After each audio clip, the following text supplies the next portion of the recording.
দুই জায়গায় নাজেল হয়েছে, মাক্কি মাদানি। আলেমরা বলেন মাক্কি মাদানি। তো আর কোথাও কি কোরআন নাজেল হয়েছে নাকি? কোরআন কি বাংলাদেশে নাজেল হয়েছে?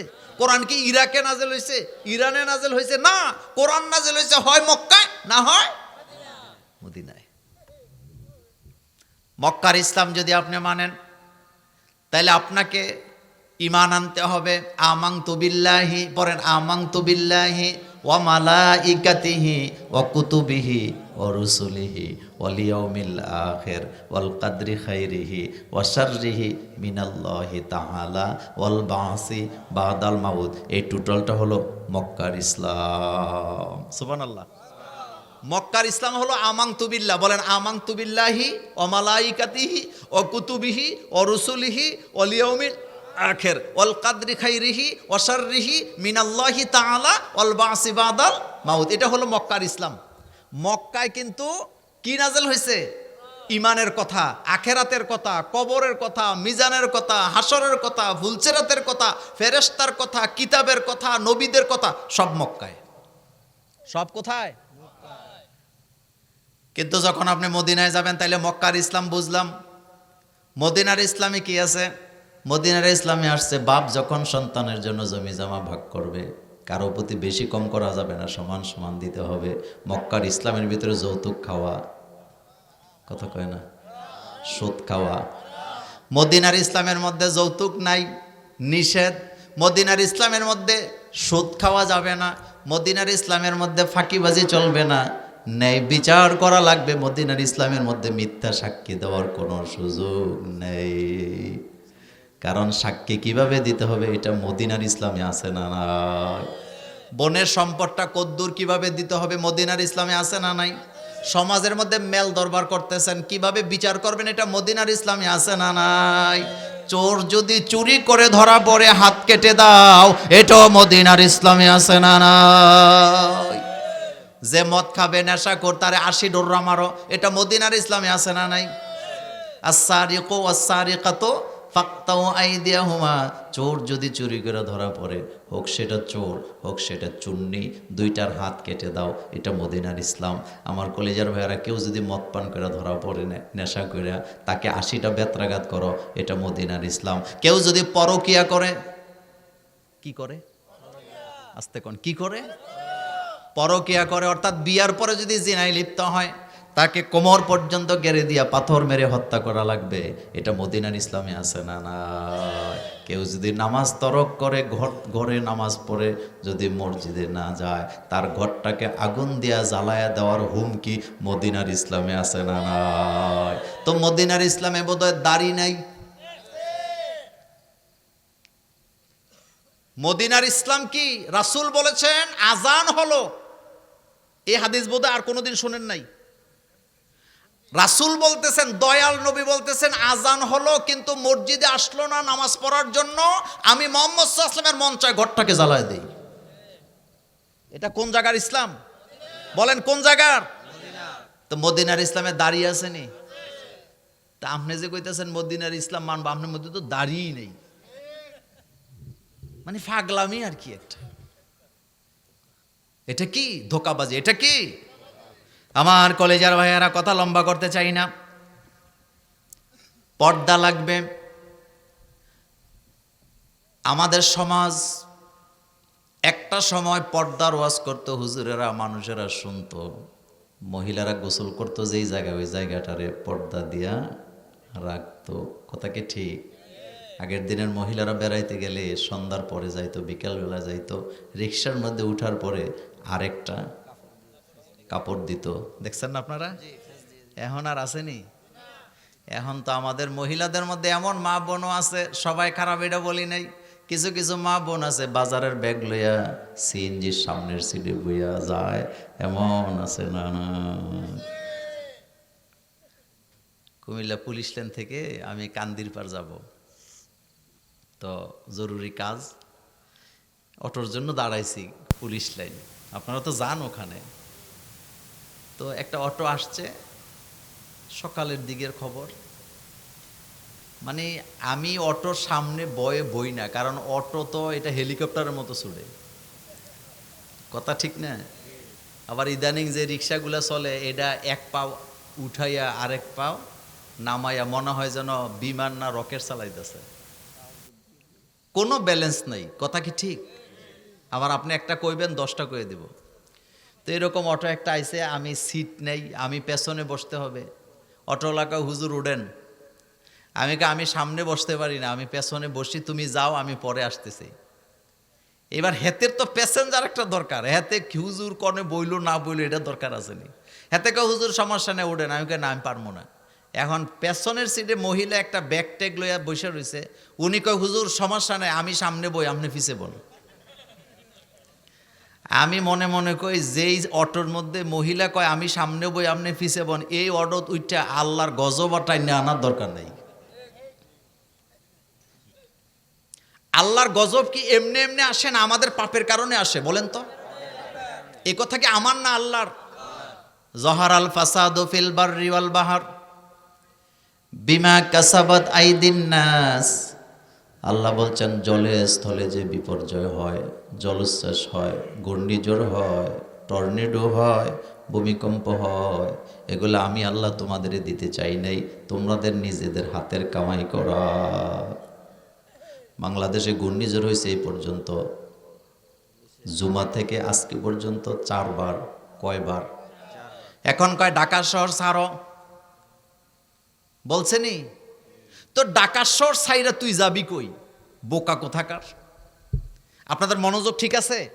আচ্ছা বলেন তো, ঢাকা শহর থেকে চলে গেলে বোধহয় তাদেরকে ভূমিকম্পে আর পাবে না। আসেন আল্লাহ কি বলতেছে শুনি ভূমিকম্পের ব্যাপারে করে বলে। আল্লাহ পাক বলছেন ইয়া মাশারাল জিন্নি ওয়াল ইনসি ইন ইসতাতাতুম আন তানফুযু মিন আকতারিস সামাওয়াতি ওয়াল আরদ ফানফুযু লা তানফুযুনা ইল্লা বিসুলতান ফাবিআইয়ি আলাই রাব্বিকুমা তুকাযযিবান। আল্লাহ বলেন, ও দুনিয়ার মানুষের আমার বান্দারা, ইয়া মাশারাল জিন্নি ওয়াল ইনস, ও মানুষ জাতি ও জিন জাতি, আমি আল্লাহ তোমাদেরকে আকাশ আর জমিন দিয়া প্যাকেট করে রাখছি। সুবহানাল্লাহ পড়েন। কথা কার? আল্লাহ বলতেছে, ও মানব জাতি ও জিনেরা, আমি তোমাদেরকে আকাশ আর জমিন দিয়া প্যাকেট করে রাখছি। জমিন ফাটায়ও কোথাও যেতে পারবা না, আকাশটা ফাটায়ও উপরের দিকে যেতে পারবা না, চেষ্টা করলেও পারবা না। আপনি এই জায়গায় মরা লাগবে, এই জায়গায় বাঁচতে হবে। আল্লাহর আযাবকে ফাঁকি দেওয়ার কোনো সুযোগ নাই। আল্লাহ বলছেন জহারাল ফাসাদু ফিল বাররি ওয়াল বাহর বিমা কাসাবাত আইদিন নাস। আরেক জায়গায় বলছে বিমা আইদিয়াকুম। ঢাকা শহরে হাজার হাজার বিল্ডিং আছে, আপনি ভাইগা কোথায় যাবেন? আপনি এখান থেকে দূরে যাইয়া নিজেকে বাঁচাতে পারবেন না। যদি আল্লাহর আযাব গজব থেকে বাঁচতে হয়, তাইলে ঢাকা শহরের বিভিন্ন হোটেলে হোটেলে যে অপরাধগুলা হয়, বিভিন্ন পার্কে যে গুনাহগুলা হয়, জিনাগুলা হয়, এগুলা বন্ধ করার দরকার আছে না নাই? অপরাধ আসেনি, চিন্তায় আসেনি, কথা কন না কেন? সাদাবাজি আসেনি, দেহ ব্যবসা আসেনি।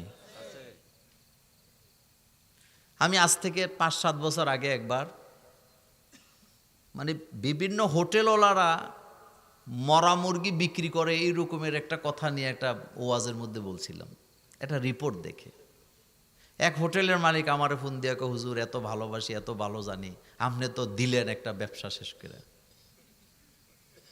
তাই আমি বলছি, ভাই আমি তো আপনার নামও বলি না, আপনার চিনিও না। কয়দিন পরে পত্রিকায় এসে ওনার হোটেলে মরা মুরগি বেচা, ওই যেতে বেচছে ব্যান গাড়িওয়ালা, হেতে ধরা পড়ে, হেতে বলছে আমি অমুক জায়গায় বিক্রি করছি, এখন দোকানই বন্ধ। আবার আমার ফোন দিয়ে হুজুর দোয়া করেন, দোকান তো বন্ধ হয়ে গেছে। আমি গেলাম, কেন? কয় আমি তো কিছুই জানি না। আসলে যে অপরাধ করে জীবনে স্বীকার করেনি। চোর কোনোদিন কয় যে আমি চুরি করছি? কয় ব্যান গাড়িওয়ালা আমার বিপদে ফেলাইছে। চিন্তা করেন তো। আপনি বলেন তো, ঢাকা শহরে অপরাধ আসেনি? জিনা আসেনি? ব্যভিচার আসেনি?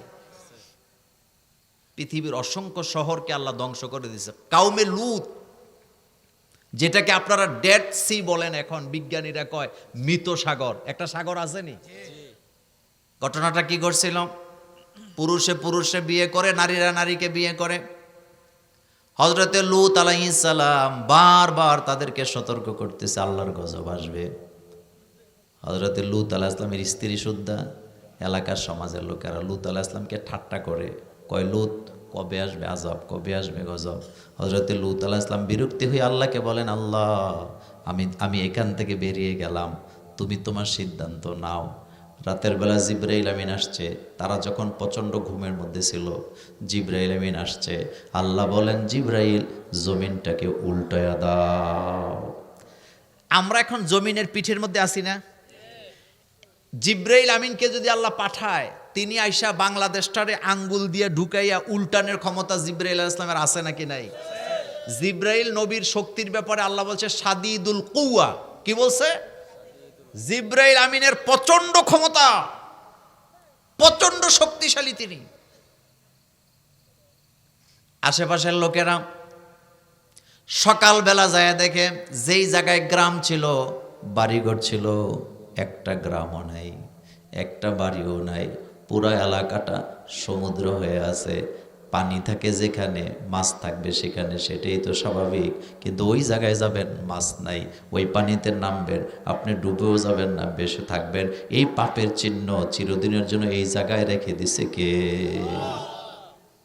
পৃথিবীর যত জনপদ আল্লাহর সাথে বান্দরামি করছে, পাপিষ্ট, তাদের একটা নিশানা রাইখা দিছে কে? হযরতে লূত আলাইহিস সালামের স্ত্রী, নবীর স্ত্রী, আল্লাহ পাথর বানায় রাখছে সাগরের কিনারে। চিন্তা করতে পারেন কি বানায় রাখছে? নবীর স্ত্রীকে আল্লাহ পাথর বানায় রাখছে, পাথরের মতো দাঁড়ায় রয়েছে, কিয়ামত পর্যন্ত দাঁড়ায় থাকবে। আর নবী লূত আলাইহিস সালাম নবী হওয়ার পরেও নিজের স্ত্রীকে হেদায়েত করতে পারে, কারণ হেদায়েত কে দেয়?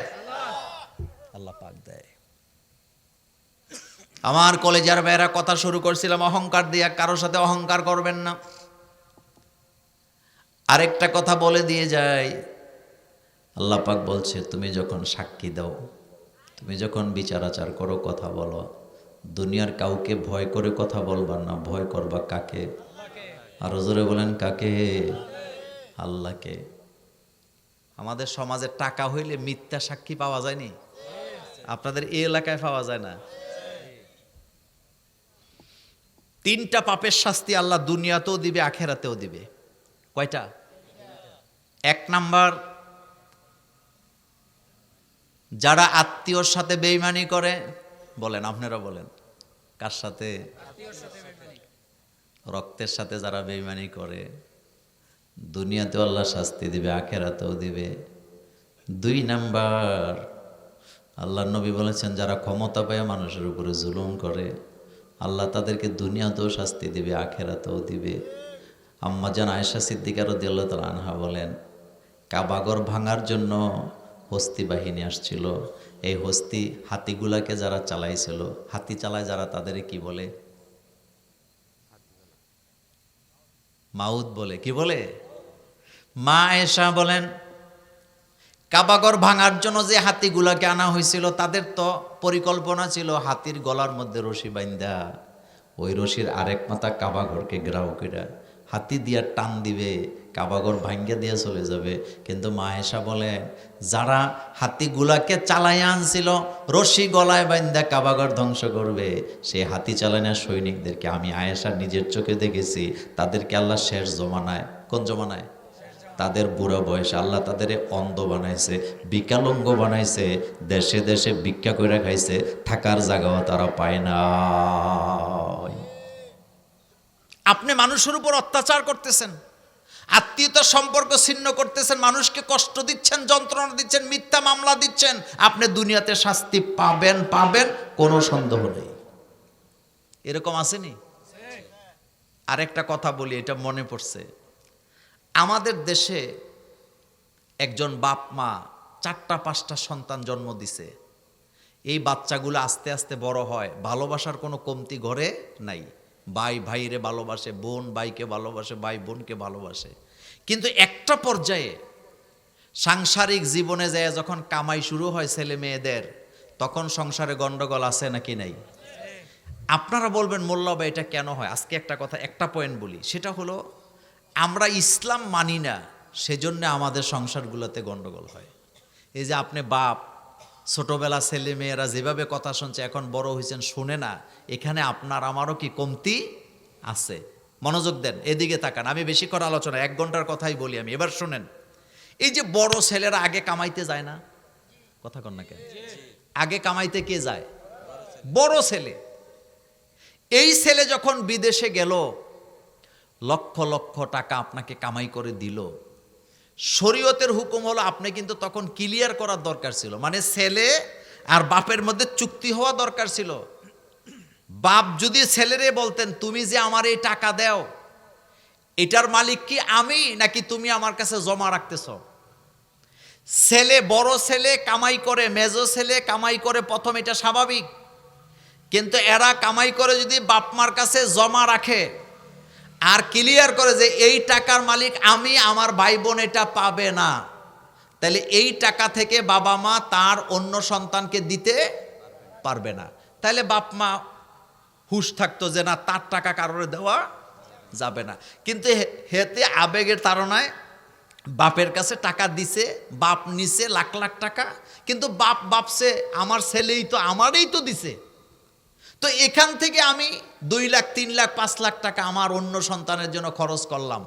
আর এই খরচ করার কারণে পরবর্তী সময় সংসারের মধ্যে গন্ডগোল হয়, এমন পরিবার আপনাদের এই গ্রামে নাই?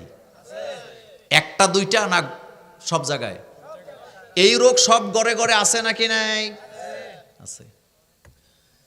কিছু কিছু বাপ আছেন, গোপনে আপনি এক ছেলের এক মেয়ের একটু জায়গা বেশি লিখে দিয়ে ফেলেন, এরকম আসেনি? এই কাজটা করা হালাল না হারাম? হাসরের ময়দানে ধরা পড়া লাগবে নাকি লাগবে না? আপনি বাঁচতে পারবেন না। আপনি যে গোপনে 1 শতক দিছেন, আধা শতক দিছেন, 2 শতক দিছেন, আপনি ভাবতেছেন তারে জিতে গেছেন, না, আপনিও আসামি, আপনার সন্তানকেও আসামি বানায় গেছেন। আপনি আল্লাহর আইনের বাহিরে যাইয়া ছেলে মেয়েরে জমি ভাগ করে দেওয়ার অধিকার আপনার নাই। কথা কি বুঝাইতে পারলাম? 2 নাম্বার কথা, বড় ছেলে মেজো ছেলে যারা আগে কামাই করতে যায়, তাদের মধ্যে একটা টেন্ডেন্সি জাগ্রত হওয়া দরকার যে আমার আব্বা আমারে অনেক কষ্ট করে মানুষ করছে, আমার আব্বার এখনো ছেলে মেয়ে কিছু ছোট কি আছে, সুতরাং আমি যে টাকা দিছি এটা আমার আব্বাকে আমি কি বানাইলাম? মালিক বানায় দিলাম। তুমি তোমার আব্বার কাছে আম্মার কাছে টাকা রাখলে হতে পারে তোমার আব্বা আম্মা এখান থেকে 2 লাখ 3 লাখ টাকা খরচ কইরা তোমার অন্য ভাই বোনকে দিবে, কিন্তু বাকি টাকাটা তো থাকবে। কিন্তু বাংলাদেশের কিছু যুবক বিদেশ থেকে লাখ লাখ টাকা কামাই করে বাড়িটা পর্যন্ত বউর নামে দেয়, কোটি কোটি টাকা বউর অ্যাকাউন্টে রাখে, আর হেতে বাংলাদেশে আসার আগে বউ আরেকজনের সাথে বইকে যায়। এমন ঘটনা ঘটে নাকি ঘটে না? তালাকের সংখ্যা দিনে দিনে বাড়ছে না কমছে? বাড়ছে। হক কথার ব্যাপারে কোনো ছাড় নাই। আজকের আলোচনার শেষ কথা, আমার কলেজের ভাইয়েরা, আপনাদের এখানে মসজিদ আছে না? কথা কন না কেন? ইমাম আসেনি? মুয়াজ্জিন আসেনি? এই কথাটা বলে আমি আমার আলোচনাটা শেষ করব। আচ্ছা বলেন তো, বাংলাদেশে সবচেয়ে বেতন কম কার? ইমাম মুয়াজ্জিনের। কোনো সন্দেহ আছে? নেই। কিন্তু ইমাম মুয়াজ্জিনকে চালায় কে? আল্লাহ চালায়। আল্লাহ চালায়, এটা সত্য, কিন্তু আমরা যারা সমাজে আছি আমাদের কিন্তু দায়িত্ব আছে নাকি নাই? হুজুর ঘরে ফাউন্ডেশন থেকে ভাতা দেয়, তো ভাতা কেন দিবেন? তিনি তো 24 ঘন্টা ডিউটি করে। গত কয়েকদিন আগে আমি বাহিরের দেশের একটা ভিডিও দেখতেছিলাম, ইমাম সাহেব প্যান্ট শার্ট পরে আইছে, মাথায় টুপিও নাই, গালে দাড়িও নাই, জুবার নামাজের খুতবা দিতেছে। খুতবা দিয়ে নামাজ পড়ায় উনি চলে যাচ্ছে। তো নিচে লিঙ্কের মধ্যে নিউজটা পড়লাম, সরকারি ইমাম নিয়োগ দিছে, সরকারের মতো করে দিছে। হে আইসা সরকার যেমনে কয় এমনি বক্তৃতা দেয়, দিয়ে চলে যায়, হইলে হইল, না হইলে নাই। কিন্তু আলহামদুলিল্লাহ আমাদের বাংলাদেশে 3.5 লাখ 4 লাখ মসজিদ আছে, প্রত্যেকটা মসজিদে হক কথা বলা হয়। এখন আর আগের মতো নাই। প্রত্যেকটা মসজিদে সুদের বিরুদ্ধে, ঘুষের বিরুদ্ধে ওয়াজ আছে নাকি নাই? আছে। এখনকার আলেমরা খুব সতর্ক, যুবকরা, এখনকার ম্যাক্সিমাম খতিব হলো কি? যুবক। বলেন কি? যুবক। সুতরাং এই যে ভাতা টাতা এগুলো হবে না। আমাদের বাংলাদেশ এটা 90% মুসলমানের দেশ। উচিত হলো প্রত্যেক ইমাম মুয়াজ্জিনকে যোগ উপযোগী বেতন দেওয়া, সে যাতে কষ্টে না চলে। কিন্তু কষ্টটা কোন জায়গায় জানেন? মসজিদ কমিটিতে নামাজিও থাকে, আপনারা কোন বলেন তো। মিটিং দিছে আসরের পরে, হুজুরের বেতন বাড়ানো নিয়ে মিটিং হবে। এখন যারা নামাজি তারা কয় হ্যাঁ হুজুরের বেতন বাড়ানোর দরকার, আর কমিটিতে কিছু আছে বেনামাজি, হেতে নামাজটাও পড়ে নাই, একটু আগে দোকানে বইয়ে বিড়ি টিড়ি খাই আইসে মিটিং করতো, হেতে কয় হুজুররা এত টাকা দিয়ে করেটা কি? কথা কি ঠিক? কোন নামাজি লোক ইমামের বিরুদ্ধে কথা বলে না, কোন নামাজি লোক মুয়াজ্জিনকে ডিস্টার্ব করে না। কিন্তু কমিটিতে বেনামাজি থাকলেই কি মুশকিল, একেবারে যন্ত্রণা দিয়ে কি শেষ করে দেয়। এরকম আসেনি? আছে। কেন রে ভাই? তিনি যে কাজ করে, আমাদের মুয়াজ্জিনরা কত কষ্ট করে মসজিদ ঝাড়ু দেয়, আজান দেয়, দেয় কি না? দেয়। তাদের জন্য নীতিমালা থাকা দরকার। শেষ কথা বলি, আপনি মানেন চাই না মানেন, আপনি সহযোগিতা করেন চাই না করেন, আগামীর পৃথিবীটা হবে ইসলামের পৃথিবী, আগামীর পৃথিবী হবে মুহাম্মদ সাল্লাল্লাহু আলাইহি ওয়াসাল্লামের পৃথিবী। আমি আপনাদেরকে একটা দৃষ্টান্ত দিই। আচ্ছা বলেন তো, হযরত ঈসা আলাইহিস সালাম আরেকবার আসবে নাকি আসবে না? আসবে। পৃথিবীতে সংখ্যাগরিষ্ঠের দিক থেকে খ্রিস্টানরা 1 নম্বরে, 2 নম্বরে আছি আমরা নাকি? তো খ্রিস্টানদের নবীর নাম কি? কথা কয় না। ঈসা আলাইহিস সালাম। বলেন খ্রিস্টানদের নবীর নাম কি? তো খ্রিস্টানদের নবী ঈসা আলাইহিস সালাম আরেকবার পৃথিবীতে আসবে নাকি আসবে না? তিনি যখন আসবে তিনি কি নবী হয়ে আসবে না আমার নবী মুহাম্মদ সাল্লাল্লাহু আলাইহি ওয়াসাল্লামের উম্মত হয়ে আসবে? তো তাদের নবী যদি মুহাম্মদ সাল্লাল্লাহু আলাইহি ওয়াসাল্লামের উম্মত হয়ে আসে, তো তারা কি তখন আলাদা থাকবে না আমাদের সাথে মিলবে? যেদিন ঈসা আলাইহিস সালাম পৃথিবীতে আসবে, সমস্ত খ্রিস্টানেরা কালিমার ঘোষণা দিবে, তারাও মুহাম্মদ সাল্লাল্লাহু আলাইহি ওয়াসাল্লামের উম্মত হবে। আগামীর বিশ্ব হবে কোরআনের বিশ্ব, আগামীর বিশ্ব হবে ইসলামের বিশ্ব। পৃথিবীতে ইসলাম বিজয় হবে, হয় আমাকে নিয়ে না হয় আমাকে ছাড়া। আমি ইসলাম মানলেও ইসলামের বিজয় হবে, আমি না মানলেও ইসলামের কি হবে? বিজয় হবে। পৃথিবীতে মেহেদী আলাইহিস সালাম আসবে নাকি আসবে না? ইমাম মেহেদী কি ইমাম হয়ে আসবে নাকি নবী হয়ে আসবে? ইমাম। ইমাম মানে কি? নেতা, নেতৃত্ব দিবেন। নবী আর কিয়ামত পর্যন্ত আসবে। আল্লাহ নবী বলেছেন আনা খাতামুন নাবিয়্যিন লা নাবিয়্যা বাদি, আমি হলাম শেষ নবী, আমার পরে আর কোনো নবী পৃথিবীতে আগমন ঘটবে না। ঈসা আলাইহিস সালাম একজন নবী, দুনিয়াতে আসবেন, কিন্তু নবী হয়ে আসার আর সুযোগ নাই। আমার আপনার নবী মুহাম্মদ সাল্লাল্লাহু আলাইহি ওয়াসাল্লামের উম্মত হয়ে আসবে। তো খ্রিস্টানদের নবী যদি আমাদের দলে যোগ দেয়, তাহলে তারা তো খানাই নাই, এর আগেই তারা মুসলমান হওয়া লাগবে নাকি লাগবে না? তো সংখ্যা কি দ্বিগুণ হবে না? কথা বলেন হবে না? নাম্বার 2, ইসলামের কথা শোনার মতো লোক দিনে দিনে ভার্সিটিগুলোতে বাড়ছে না কমছে? বোরকার সংখ্যা বাড়ছে না কমছে? বাড়াইছে কে? বাড়াইছে কে? আল্লাহ বরকত দিবে, আল্লাহ বরকত দিবে। আল্লাহ পাক বলছেন ওয়ালাউ আন্না আহলাল কুরা আমানু ওয়াত্তাকাউ লাফাতাহনা আলাইহিম বারাকাতিম মিনাস সামাই ওয়াল আরদ। জনপদের লোকেরা তোমরা যদি আমাকে ভয় করো, আমাকে ভয় করো, আমার উপরে ঈমান আনো, আমি তোমাদের জন্য আকাশ আর জমিনের বরকতের দরজাগুলো খুলে দেব ইনশাআল্লাহ। কে খুলে দিবে? আরো জোরে বলেন কে দিবেন? আল্লাহ দিবেন। এই জন্য আমাদের মুখে যেন ইসলাম থাকে, আমরা কথায় কথায় বলবো বিসমিল্লাহ। বলেন কি বলবো? ইনশাআল্লাহ, মাশা আল্লাহ, আলহামদুলিল্লাহ, সুবহান আল্লাহ। বলেন বিসমিল্লাহ, ইনশাআল্লাহ, মাশা আল্লাহ, সুবহান আল্লাহ, আলহামদুলিল্লাহ। এগুলা হইল জিকির। এগুলা কি? জিকির। আর নবীর সুন্নাহকে আমরা জীবনের সকল ক্ষেত্রে প্রাধান্য দিব। আমরা রাসূলুল্লাহকে সম্মান করতে গিয়ে অনেক সময় ভুল করি। রাসূলুল্লাহ সাল্লাল্লাহু আলাইহি ওয়াসাল্লামের সম্মান কত? শেখ সাদী রাহিমাহুল্লাহ, বিশ্বকবি, তিনি কাগজ কলম হাতে নিলেন, নিয়ে রাসূল সাল্লাল্লাহু আলাইহি ওয়াসাল্লামের নামে কবিতা লিখতেছে। ফার্সি কবি ছিলেন তিনি, আপনারা জানেন। তো তিনি 2 লাইন লিখার পরে তিনি কাগজ কলম রেখে গালের মধ্যে হাত দিয়ে চিন্তা করতেছে। তিনি এক পর্যায়ে লিখতেছেন যে আমি শেখ সাদী কতটা বোকা, যেই নবী মুহাম্মদ সাল্লাল্লাহু আলাইহি ওয়াসাল্লামের প্রশংসা আল্লাহ নিজে করে, আমি শেখ সাদী সেই রাসূলের প্রশংসা যদি কবিতা লিখতে যাই, আমার কলম কাগজ শেষ হবে, আমার হায়াত শেষ হবে, মুহাম্মদ সাল্লাল্লাহু আলাইহি ওয়াসাল্লামের প্রশংসা করে শেষ করা যাবে না।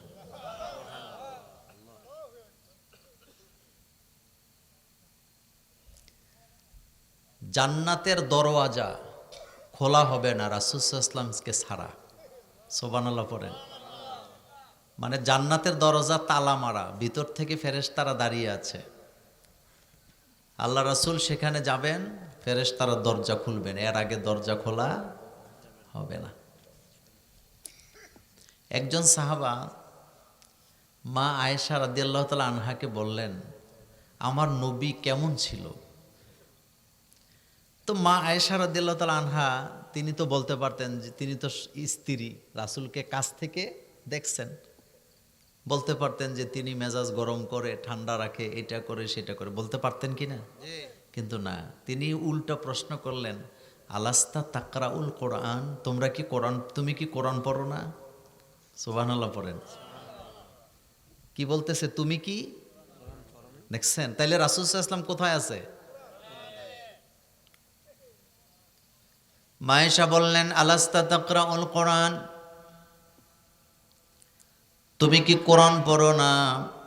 কলা বালা, ফেরেশতা হযরত সাহাবা বলেন, হ্যাঁ আমি তো কোরআন পড়ি। আম্মা জান আয়েশা সিদ্দিকা রাদিয়াল্লাহু তাআলা আনহা বললেন, কোরআনে যা পাও কোরআনের চরিত্র আর নবীর চরিত্রের মধ্যে কোনো পার্থক্য নাই। আমরা যখন মসজিদে ঢুকি তখন ইসলাম দেখি, মসজিদের ভিতরে ইসলাম আছে বলে এখানে গালাগালি চলে না, মারামারি চলে না, উচ্চ বাক্য চলে না, সবাই নীরবে নীরবে মিশে মিশে চলে। দল নাই, মত নাই, কাঁধে কাঁধ মিলে সবাই চলে। মসজিদের ভিতরে দাঁড়ায়া কেউ বলে না যে আমি সুদে টাকা লাগাবো, তুমি নিয়ে যাও, অথবা আমি এই কাজটা করে দিব, তুমি আমাকে ঘুষের টাকা দাও। কারণ মসজিদের ভিতরে ইসলাম আছে। মক্কা মদিনায় উমরা করতে যান, হজ করতে যান, আপনার কাছে শান্তি লাগে কারণ এই জায়গায় ইসলাম আছে। এইভাবে করে অফিস আদালতেও যদি ইসলাম থাকতো, ঘুষের কোনো লেনদেন হতো না, অফিস আদালতে গেলেও শান্তি পাওয়া যেত। কারণ ইসলাম আছে যেখানে, শান্তি আছে সেখানে। আল্লাহ পাক বলছেন, আল-ইয়াওমা আকমালতু লাকুম দীনাকুম ওয়া আতমামতু আলাইকুম নি'মা ওয়া রাদিতু লাকুমুল ইসলামা দীনা। আমি তোমাদের জন্য ইসলামকে পরিপূর্ণ করে দিলাম। পৃথিবীতে যতদিন পৃথিবী থাকবে তোমাদেরকে কোনো বিধান নিয়ে টেনশনের দরকার নাই। মানুষের জীবনে যা প্রয়োজন সব কিছু কোরআনে আছে না না। আমার কলেজার ভাইয়েরা, কোরআনই হলো রাসূল। কোরআনকে যদি আপনি রূপ দেন, কোরআনকে যদি আপনি কল্পনা করেন একটা বডি হিসাবে, সেটাই হলো মুহাম্মদুর রাসূলুল্লাহ সাল্লাল্লাহু আলাইহি ওয়াসাল্লাম। এবার বলেন, কোরআন কি মিথ্যা কথা বলে? রাসূলও মিথ্যা কথা বলে নাই। কোরআন কি কারো উপরে জুলুম করে? রাসূলও জুলুম করেন নাই। জুলুম প্রশ্নই আসে না, কারণ কোরআন যেখানে আছে জুলুম সেখানে থাকে না। কোরআন হলো আলো, কোরআন হলো নূর, কোরআন হলো হিদায়াত। আলো যেখানে থাকে অন্ধকার হাজার চেষ্টা করলো সেই জায়গা দখল করতে পারে না। আল ইসলামু হাক্কুন অল কুফরু বাতিলুন। ইসলাম হলো হক, কুফর হলো বাতিল, অগ্রহণযোগ্য, এটাকে গ্রহণ করা যাবে না। আল ইসলামু নূরুন অল কুফরু যুলুমাত। ইসলাম হলো আলো, কুফর হলো অন্ধকার। আর কোরআন হলো আলোর দিকে ডাকার কিতাব। আল্লাহ পাক বলছেন, আলিফ লাম রা কিতাবুন আনজালনাহু ইলাইকা লিতুখরিজান নাসা মিনাজ যুলুমাতি ইলান নূর। নবী আপনার প্রতি এই কিতাব আমি নাযিল করেছি যাতে করে মানব মণ্ডলীকে আলোর পথ দেখাতে পারেন। যাদের কাছে কোরআন আছে তারা কখনো প্রতিবেশীকে কষ্ট দিতে পারে না, প্রতিবেশীর বাড়িটা দখল করতে পারে না, নিজের ভাইয়ের সম্পদটা বেশি নিতে পারে না, গোপনে বাই হইয়া ভাইয়ের জমি বিক্রি করতে পারে না। বাই হইয়া বাইয়ের রাস্তা দেয় না, এমন বাই আপনাদের বসন্তপুর এক দুইজন নাই? কথা কর না কেন? আসেনি? বংশের লোকদেরকে রাস্তা দেয় না, আরেকজনের বাড়িটা দখল করে রাখছে 5 ফিট, 2.5 ফিট, 2 ফিট, 5 বার আমিনান্য জমি মাপাইছে, কিন্তু দখলদারিত্ব ছাড়ে না। আবার দোকানে যায়, রাস্তায় যায়, নিজের শক্তি প্রদর্শন করে, অহংকার করে, এমন আল্লাহর বান্দাও আছে না? না, আমার কলেজার ভাইয়েরা,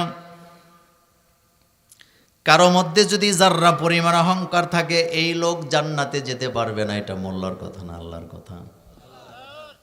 কদ্দুর থাকলে জান্নাত পাবে না? যাররা।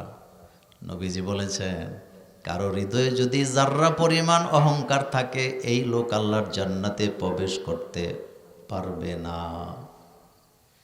কিন্তু আমাদের কথার মধ্যে অহংকার ভাব বোঝা যায় নাকি যায় না? কথা কন না কেন? যায়। যাররা পরিমাণ অহংকারও যদি থাকে, এটা হোক আমলের অহংকার, ইমানের অহংকার, বংশের অহংকার, শরীরের অহংকার, সৌন্দর্যের অহংকার, সম্পদের অহংকার, জান্নাতে যেতে পারবে না। জান্নাত তো এখানেই শেষ। দান কইরা খোটা মারে, আসেনি? নির্বাচনে দাঁড়াইছে স্বাস্থ্য ভাই, এর আগের বছর জাকাত দিছে স্বাস্থ্য ভাইরে, পাড়া প্রতিবেশীকে কিছু দান সৎকা করছিল, এখন তারে ভোট দেয় না বলে উনি অহংকার করে বলে, গত বছর তারে আমি দান করছিলাম, আজকেতে ভুলে গেছে। দান করে খোটা দেয়, এমন দানকারী আছে না? না। মসজিদের ভিতরে একটা নামাজের সময়সূচি লাগাইছে নি? ওই সময়সূচির নিচে দিয়া নিজের নামটা জাহের করে লেখা রাখছে মসজিদের ভিতরে। এমন দানবীরও আমাদের কুমিল্লা জেলায় আছে না? না। কথা বলবো তো? এটা নামাজের সময়সূচি না আপনার নামের সময়সূচি? তো তুই নাম দিছত কেন? তোরটা তুই খুলে লয়ে যা। এগুলা চলে নাকি চলে না? মসজিদে দান করে এই উদ্দেশ্যে, আমি বেশি দিলে আমারে সভাপতি বানাবে। অহংকার আছে নি? একটা সাইনবোর্ড ঝুলাইছে মসজিদের ভিতরে, নামাজের সময়সূচি, ফজর কয়টা, জোহর কয়টা, আসর কয়টা, নিচে দিয়ে লেখা রাখছে সজন্যে কলিমুদ্দি সলিমুদ্দি। তো তুমি ফাইজলামি করার জায়গা পাও না? তুমি দান করছো মসজিদে, তোমার নাম এখানে থাকতে হবে কেন? মানে সে বুঝাইতেছে এটা আমি দিছি। এরকমের বান্দরামি আসেনি? তিনি ঢাকা থেকে আসছে, আপনাদের পাশের বাজারটার নাম কি? শিবের বাজারে নামছে ব্যাগট্যাগ নিয়া। এলাকার একটা গরিব মানুষ গত বছর জাকাতের কয়টা টাকা দিছিল, কিন্তু ওখানে যখন নামছে ব্যাগট্যাগ নিয়ে নামছে, কিন্তু যারে জাকাত দিছে ব্যাগগুলো আনে নাই। বাড়িতে যে এলাকায় বদনাম করে, কয় তারে গত বছর এতগুলো জাকাতের টাকা দিলাম আর আমি ব্যাগট্যাগ নিয়ে আইলাম, কদ্দুর দলল না। এখনো খোটা হয় নাই? এখনো খোটা হয় নাই? তো তার দান আছে না? এটা বাদ গেছে? বাদ। আল্লাহ বলছেন, কাউলুম মারুফুন মাগফিরাতুন খায়রুম মিন সাদাকা। যারা দান করে মানুষকে কষ্ট দেয়, এই দানের চাইতে যারা মিষ্টি ভাষায় কথা বলে, তাদের মিষ্টি কথার মর্যাদা আল্লাহর কাছে অনেক বেশি। সুবহানাল্লাহ পড়ে। মিষ্টি ভাষা পছন্দ করে কে? হযরতে মুসা আলাইহিস সালাম ঠান্ডা মানুষ না গরম মানুষ? কত গরম। আচ্ছা, আপনাদের এই এলাকায় বাচ্চাদের চুল যদি খাড়ায়া থাকে, যেটা মজবুত, এই বাচ্চা দেখলে মানুষে কি কয়? এই যে দেখছেন, এটা খাড়া, চেহারা সুন্দর, মেজাজ কি? তুমি কি রাগো বেশি মাঝে মধ্যে? সে তো তুমি বাচ্চাদের চুল খাড়াইলে এটারে কি কয়? কয় মেজাজ তো মুসা আলাইহিস সালামের ব্যাপারে তাফসিরে আসছে, মুসা আলাইহিস সালাম যখন রাগ করতেন, উপরে পাগড়ি বাঁধা থাকলে পাগড়ি বেত করে চুলগুলো বেরিয়ে যেত। সুবহানাল্লাহ, বাইজ্জায় কইেন আর কি। তো রাগ কম না বেশি? তো ফেরাউনরে দাওয়াত দিতে যাইতেছে। ফেরাউন কি সুবিধার মানুষ? এতে ক্ষমতার তহন, এতে কুরসির মালিক, হেতের আছে সেনাবাহিনী, শক্তিশালী যোদ্ধা। কিন্তু মুসা আলাইহিস সালাম যখন দাওয়াত দিতে যাচ্ছে, আল্লাহ পাক হযরতে মুসা নবীরে সতর্ক করতেছে, নবী ওখানে যায় ঝগড়াঝাটি কইরেন না। সুবহানাল্লাহ কোন, আপনি সেখানে যায় রাগারাগি কইরেন না। তাহলে কি করবেন? আল্লাহ কয় কুলা লাহু কাউলাল লাইয়িনা, আপনি সেখানে যাইয়া ফেরাউনের সামনে দাঁড়াইয়া মিষ্টি মিষ্টি কথা বলবেন। আল্লাহু আকবার, আসে না? এ কথা কি মোল্লার না আল্লাহর? আল্লাহ বলতেছে আপনি ওখানে যাইয়া রাগারাগি করেন না, আপনি কি কথা বলবেন? মিষ্টি মিষ্টি কথা বলবেন। সুবহানাল্লাহ, সুবহানাল্লাহ। চিন্তা করেন তো, একজন নবীকে, উলুল আজম পয়গম্বরকে আল্লাহ বলতেছে আপনি সেখানে যাইয়া মিষ্টি মিষ্টি কথা বলবেন। তো মিষ্টি কথা কারে কয়? মিষ্টি কথা কি গালাগালিরে কয়? দমখাদমকিকে বলে না।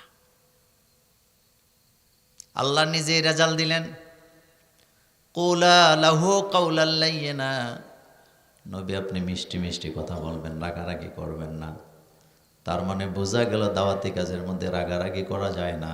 দাওয়াত দিতে হলে ভাষার মাধুর্যতার দরকার আছে না? না,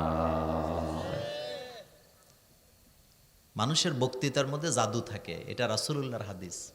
আল্লাহ রাসূল বলছে ইন্না মিনাল বায়ানে লাসসিহরা, মানুষের কথার মধ্যে কি থাকে? জাদু। সুবহানাল্লাহ বলেন। এই যে পোলা পাইনে মাইয়া ফ্যান ফড়ায় কি দিয়া? চুপ করে রয়েছে, কয় না কেন? কি দিয়া? কিসের জাদু? কথার জাদু। উত্তরবঙ্গের থেকে রাজমিস্ত্রি আইছে কুমিল্লা কাজ করার জন্য। ইংল্যান্ড প্রবাসী বিল্ডিং বানায়, বউ দায়িত্ব নিছে বিল্ডিং এর। রাজমিস্ত্রি এত মিষ্টি মিষ্টি কথা কইছে, ইংল্যান্ড প্রবাসীর বউরে মিষ্টি কথা কইয়া বাগায় লইয়া গেছে। এমন ঘটনা বাংলাদেশে আছে না? না, এটা কথার জাদু। এটা কিসের জাদু? কথার জাদু।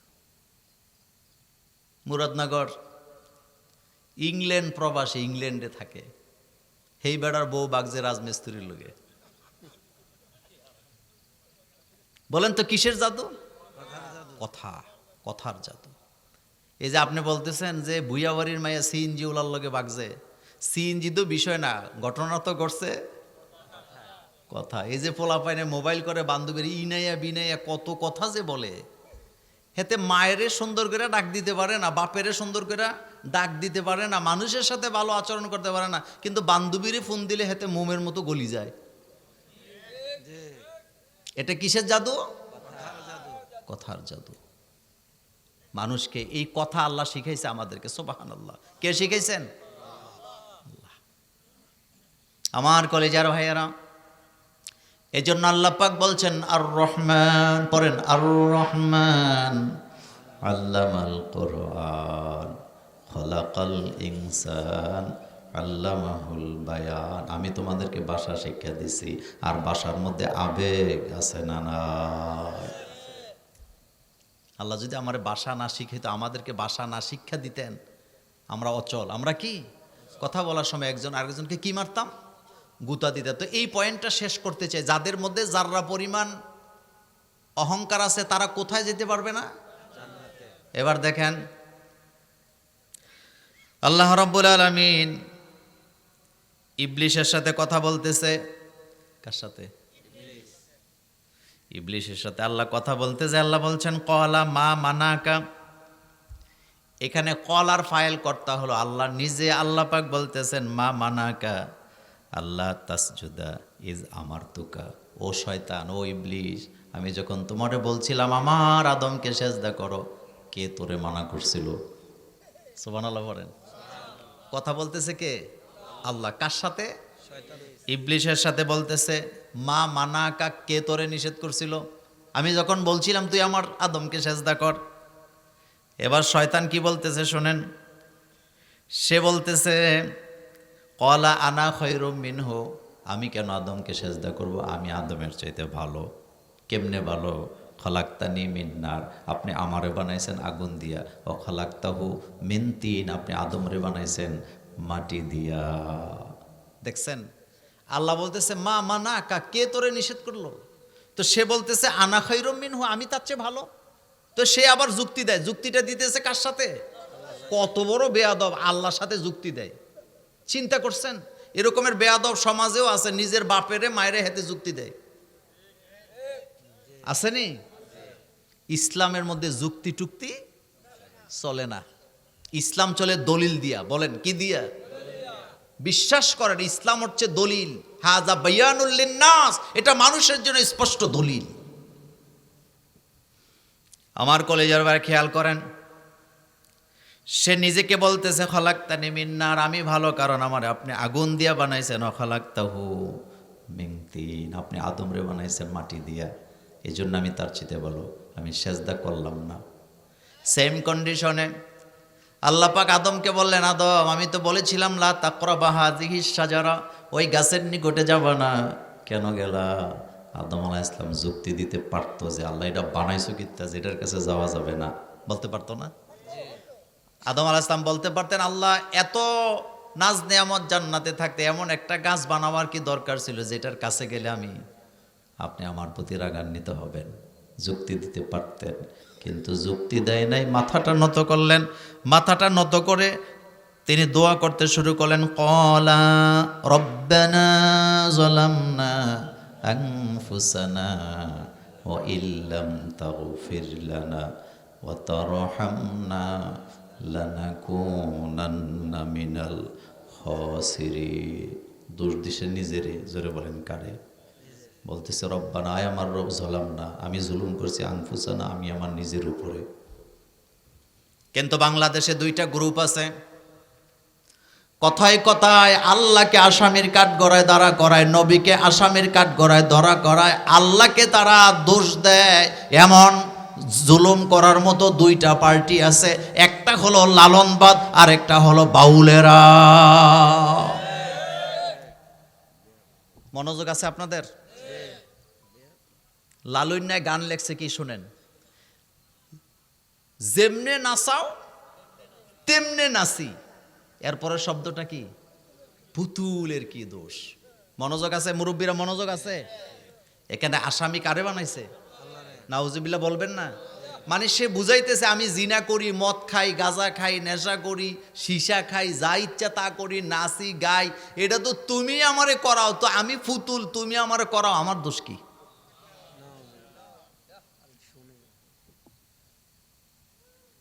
এই বছর লালনের আখড়া মেলা হয়েছে, 12 মন গাঁজা বেচা হয়েছে। ফেরেশতারা খাইছে এডি না? আপনাদের এই অঞ্চলে গাঁজা নাই বোধহয়? আচ্ছা, যেডি গাঁজা খায় এডির কমন সেন্স ঠিক আছে নি? হেতে দক্ষিণে যাইতে কইলে কথা সত্য নি? আমি একদিন নিশা টাওয়ার, আপনারা তো জান কুমিল্লা রেস কোর্স, নিশা টাওয়ারের সামনে আমাকে কে কে যেন ওই যে রিক্সায় উঠাই দিবে, তো এক রিক্সাওয়ালা আইসাকে হুজুর আপনি উঠেন, আপনার আমি চিনি, কিন্তু তার চেহারা স্রোত দেখিয়া আমি কই না আমি তোমার রিক্সাতে উঠব। হেতে কয় হুজুর বেশি খাইছি না, এক টান দিছি। চিন্তা করছেন? যারা নেশা করে তার কাছে বউর জিনিসপত্রেরও দাম নাই, বাপের সম্পদেরও কথা কি ঠিক?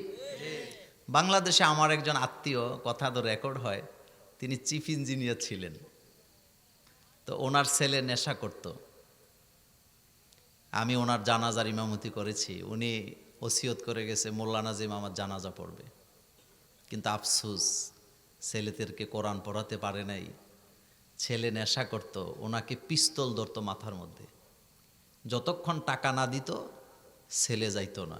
একটা ছেলে বাপেরে সম্মান করার কথা না, কিন্তু সে পিস্তল ধরছে কিসের জন্য? নেশার জন্য। কিসের জন্য? একটা পরিবারে যদি একটা নেশাখোর থাকে, এই পরিবার কি ধ্বংস। একটা পরিবারের সমাজে যদি একটা গ্রামে যদি 5টা নেশাখোর থাকে, পুরো গ্রামটা কি ধ্বংস। লালনের আখড়ায় গেলাম, যায় দেখি একটা হুক্কা সাজায় রাখছে বড়। আমি নিজে ঢুকছি সেখানে, দাবা আপনারা কি বলেন। তো জাদুঘরের দায়িত্বে যে আছে, হেরে জিজ্ঞেস করলাম যে এখানে হুক্কা কেন, কারণ আমি জানতাম না লালন জিনিসটা কি, এরকম দাড়ি টাড়ি আছে, ভাবতাম সুফি বোধহয়। পরে হাসি দিয়ে কেউ, হুজুর সারা জীবন খাইছে হুক্কা, রাখবো কি, এই জন্য হুক্কাই রাখছে। লালন কি মুসলমান ছিল না হিন্দু ছিল আপনি বাইর করতে পারবেন না। নিজে একটা ধর্ম বানাইছে, ধর্মের নাম দিছে কিতা, মানব ধর্ম। কি ধর্ম? আর এই ধর্মের থিওরি হইলো আমরা যা কিছু করি আমাদের করায় কে, সুতরাং দোষ আর আমাদের নাই। নাউজুবিল্লাহ বলেন। আল্লাহ আমাদেরকে হেফাজত করুক। তারপরে আমার সাথে একজন যুবক ছিল, সে লালনের কবরের একটা ছবি তুলছে। এখন খাদেম এমন খেপা খেপছে যে ছবি কেন তুলবে। তো আমি বলতেছি ছবি একটা তুলছে, কি হয়েছে? কয় না, এখানে ছবি তোলা নিষেধ। এই মোটা বেটা, এই দাড়ি। তা আমি কাছে যাই বললাম, আপনার বাড়ি কই? এই লম্বা সাদা চুল, সাদা দাড়ি, মোষ। লালনবাদীদের একটা মানে সিস্টেম হইল, মোষ ছোট না বড়, মানে কান্দে না হাসে বোঝা যায় না। তা আমি খাদেম রে যাই বললাম যে এই আপনার বাড়ি কই? কয় কুমিল্লা। কোথায় বাড়ি? মনে মনে ভাবলাম কুমিল্লা নোয়াখালীর মাল সব কাজায়, সব জায়গায় আসেনি। তা আমি হাসি দিয়ে গেলাম আমিও কুমিল্লার মানুষ। এখন আচ্ছা ঠিক আছে, কয়েকটা তুইল্লা চলে যান।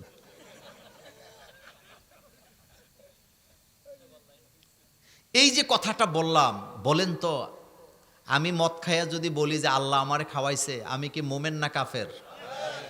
আমি জিনা কইরা যদি বলি আল্লাহ আমারে দিয়ে জিনা করাইছে, আমার ইমান আছে না গেছে? তো যেমনে নাচাও তেমনে নাচি, পুতুলের কি দোষ? ফাইজলামি করার জায়গা পাও না মিয়া। আরেকটা হলো এই যে ভাউল, গতকালকে একটা ভাউলের কি জানি আবুল সরকার, আমার এত কষ্ট লাগছে, সে আমার মোহাম্মদ সাল্লাল্লাহু আলাইহি ওয়াসাল্লামের নূরকে নিয়ে ব্যঙ্গ করতেছে, সে কোরআনকে নিয়ে ব্যঙ্গ করতেছিল। আমি নিজে তার বক্তব্য শুনছিলাম। সে বলতেছে কোরআন এক একবার এক এক কথা বলে, একবার বলে আউয়ালুমা খালাকাল্লাহু তাআলা নূরি, আরেকবার বলে কি, আরেকবার বলে কি, সে তার মতো করে ব্যাখ্যা দিয়ে যাচ্ছে।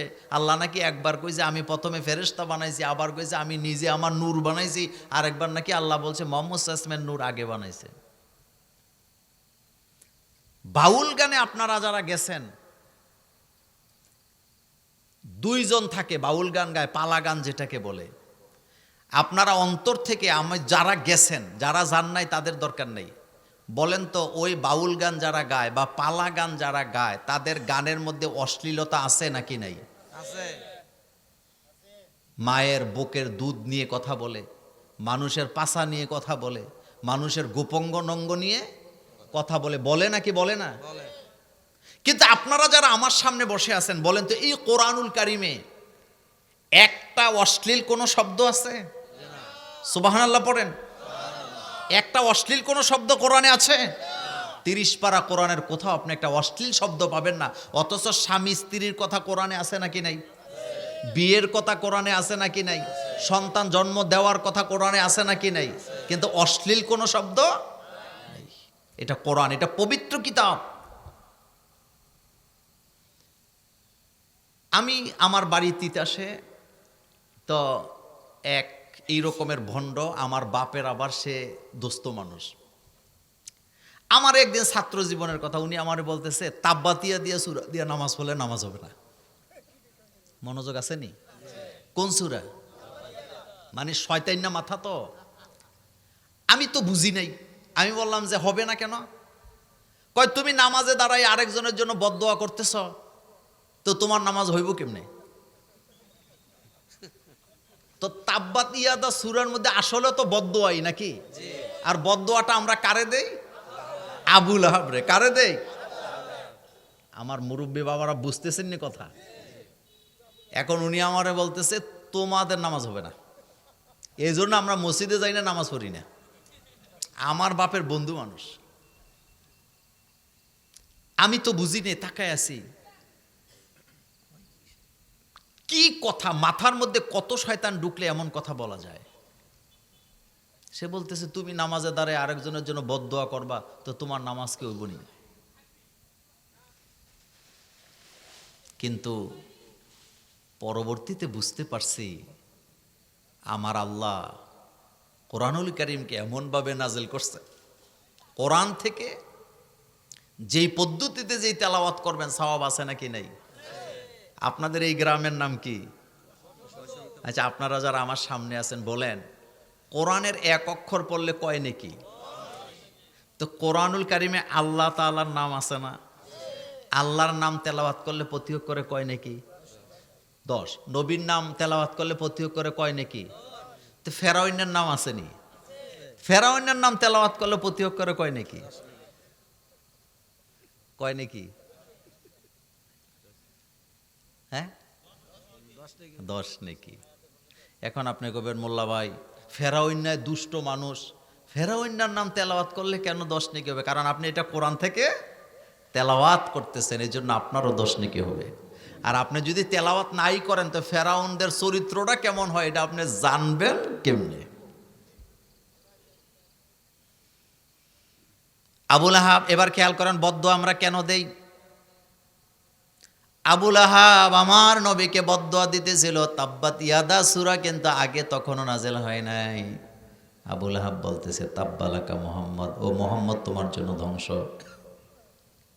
নাউজুবিল্লাহ। বাজ্জিয়া 2-3 বার যখন নবীকে বলছে মুহাম্মদ তুমি ধ্বংস হও, আল্লাহ রাব্বুল আলামিন সূরা নাজেল করে জানায় দিছে হাবিব আবুল আহাবে তো একা বদদোয়া দিছে আপনাকে, আর আবুল আহাবের জন্য আমি এমন ব্যবস্থা করলাম কিয়ামত পর্যন্ত কোটি কোটি মিলিয়ন ট্রিলিয়ন আপনার উম্মতেরা আবুল আহাবকে চিরদিন বদদোয়া দিবে।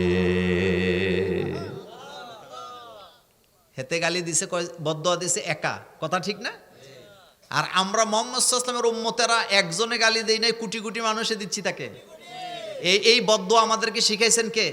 পড়েন তাব্বাত ইয়াদা, সবাই তাব্বাত ইয়াদা আবি লাহাবিন ওয়া তাব্বা মা আগনা আনহু মালুহু ওয়া মা কাসাব সায়াসলা নারান যাতা লাহাবিন ওয়া ইমরাআতু হাম্মালাতাল হাতাব ফি জিদিহা হাবলুম মিন মাসাদ। আল্লাহ বলেন আমি শুধু আবুল আহাবকে ধ্বংস করি নাই, পাশাপাশি তার স্ত্রীকেও আমি ধ্বংস করে দিলাম। কারণ আমার নবীর সাথে যে বেয়াদবি করে দুনিয়াতে তার বাঁচার কোনো অধিকার নাই। শুধু তাই নয়, আবুল আহাবের স্ত্রী ছিল উম্মে জামিল, সুন্দরী নারী ছিল। আল্লাহ রাব্বুল আলামিনের হাবিবকে হত্যা করার জন্য রশি পাকাইছে। আল্লাহ রাব্বুল আলামিন তাকে ঘুরায় গাড়াইয়া তার নিজের পাকানো রশি তার গলায় লাগাইয়া চিরদিনের জন্য লাঞ্ছনা বঞ্চনা দিয়া দুনিয়া থেকে বিদায় করে দিছে। এই জন্য কখনো ইসলাম নিয়ে ঠাট্টা করা যাবে। একটা কথা বলি শুনেন, আপনি দাড়ি রাখেন নাই, আপনি রাখছেন না, এটা আপনার ব্যাপার। আপনি রাখতে পারেন না, এটাও আপনার ব্যাপার। কিন্তু দাড়িকে তুচ্ছ তাচ্ছিল্য করা যাবে না। আপনি পর্দা করতে পারেন নাই, এটা আপনার ব্যাপার। কিন্তু আপনি যদি পর্দাকে তুচ্ছ তাচ্ছিল্য করেন, আমাদের দেশে অনেক বেয়াদব আছে, তারা কয় পর্দা নিয়ে বিভিন্ন বাজে কথা বলে, বোরকা নিয়ে বলে, ঘোমটার নিচে নাকি কি নাচানাচি করে এমন কথাও তারা বলে। কিন্তু ঘোমটা দেওয়া এই হুকুম কার? আপনি পর্দা করতে পারেন না, আমার মা বোনদেরকে বলে যায়, আপনি পর্দা করতে পারেন না, এটা আপনার কমতি, তাওবা করলে আল্লাহ মাফ করে দিবে। কিন্তু পর্দা নিয়ে যদি আপনি হাসাহাসি করেন, তিরস্কার করেন, আপনি কাফের, আপনি চিরস্থায়ী জাহান্নামী। ইসলাম নিয়ে ঠাট্টা করা। ইদানিং আমার একটা দারুণ জিনিস বেরিয়েছে, আমাদের দেশে কেউ কেউ ইদানিং বলতেছে আমরা মদিনার ইসলাম মানবো। তো আমরাও তো মদিনার ইসলামই তো মানি। ইসলাম আসছে কোত্থেকে? মক্কা মদিনা থেকে নাকি আর কোথাও থেকে আসছে? ইসলাম আপনাকে মক্কা মদিনারটাই মানতে হবে, আর কোনো জায়গার ইসলাম মানলে এটা নাইও, ইসলাম আর কোথাও আছে নাকি?